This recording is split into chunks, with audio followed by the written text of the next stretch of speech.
The chair across from Daniel had been empty for 47 minutes, but somehow it felt like an entire lifetime.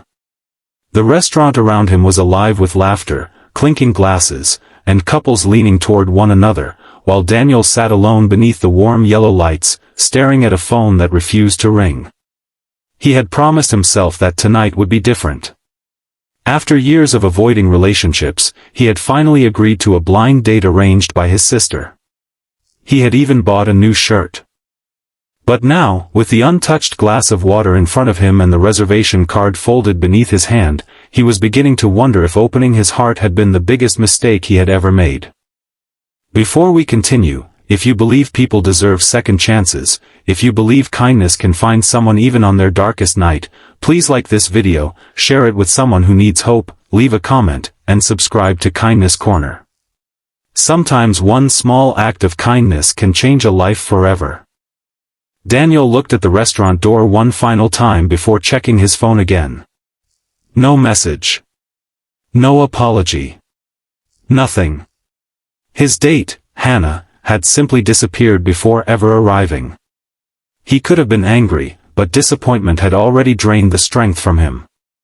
6 months earlier, his fiancée had left him after admitting that she had fallen in love with someone else.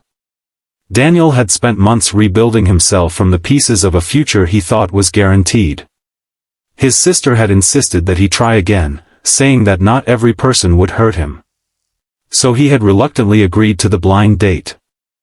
He had arrived early, rehearsed things to say, and even practiced smiling in the mirror. Now he felt foolish for believing that someone might actually want to meet him.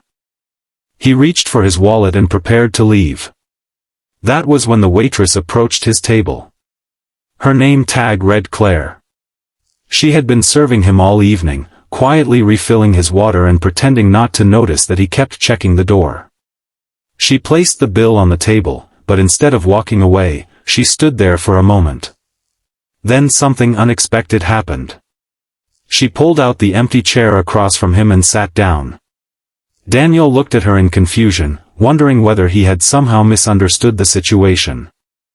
Claire lowered her voice and said, "Can I tell you something?"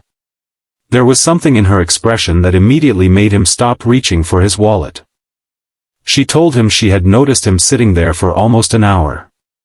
She had seen the way he kept trying to look hopeful every time the door opened, and she had also seen the exact moment that hope began disappearing from his face. Daniel gave a small embarrassed laugh and said that it was nothing, just a bad date. But Claire shook her head.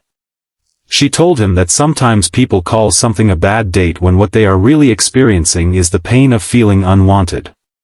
Those words hit him harder than he expected. He looked down at his hands, and for the first time that evening, he stopped pretending he was okay. Claire then told him why she had sat down. Earlier that morning, her father had called her from the hospital. He had been battling cancer for nearly a year, and that afternoon the doctors had told the family that there was little more they could do. Claire had spent the entire day working because she couldn't afford to miss another shift. She had smiled at customers, carried plates, poured coffee, and acted as though everything was normal.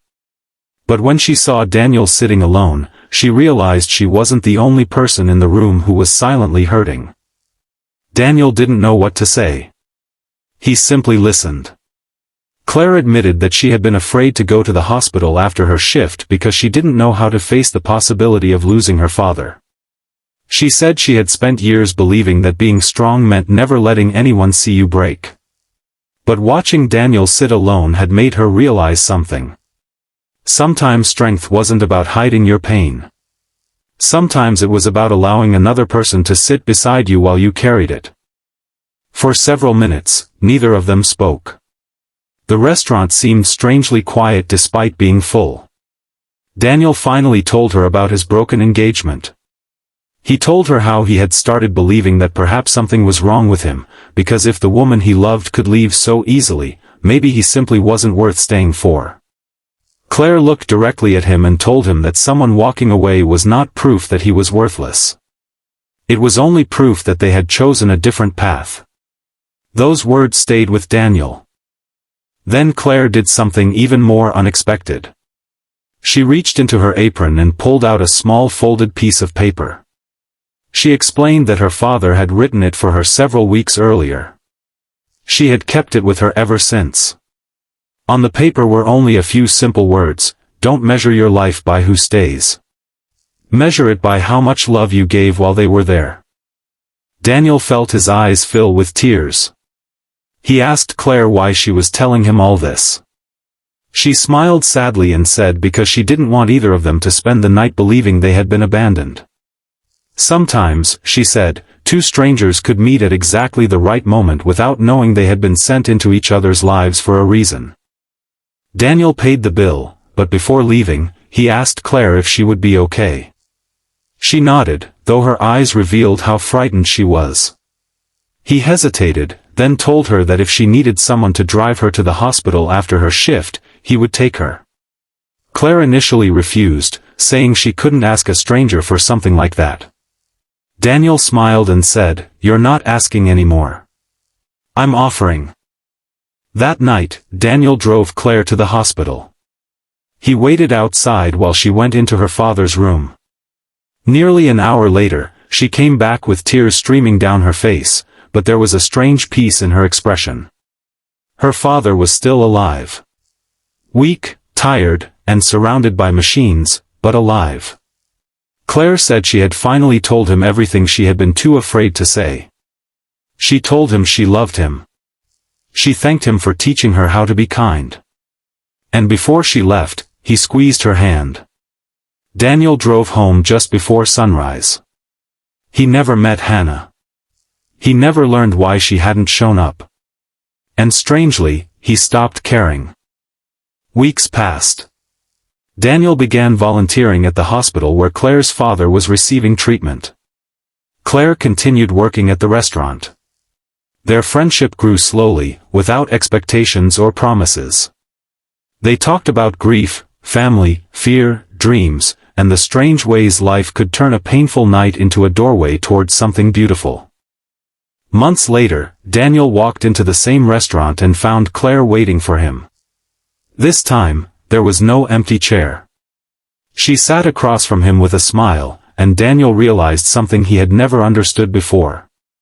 Sometimes the person you're waiting for doesn't arrive because life has something completely different planned. The blind date had never shown up.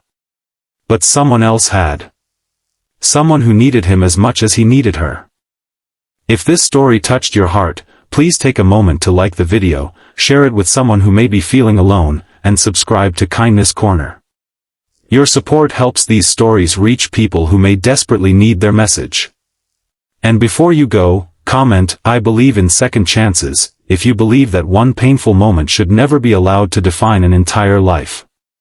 Because sometimes the night you think you've been rejected is actually the night life introduces you to the person who reminds you that you were never forgotten.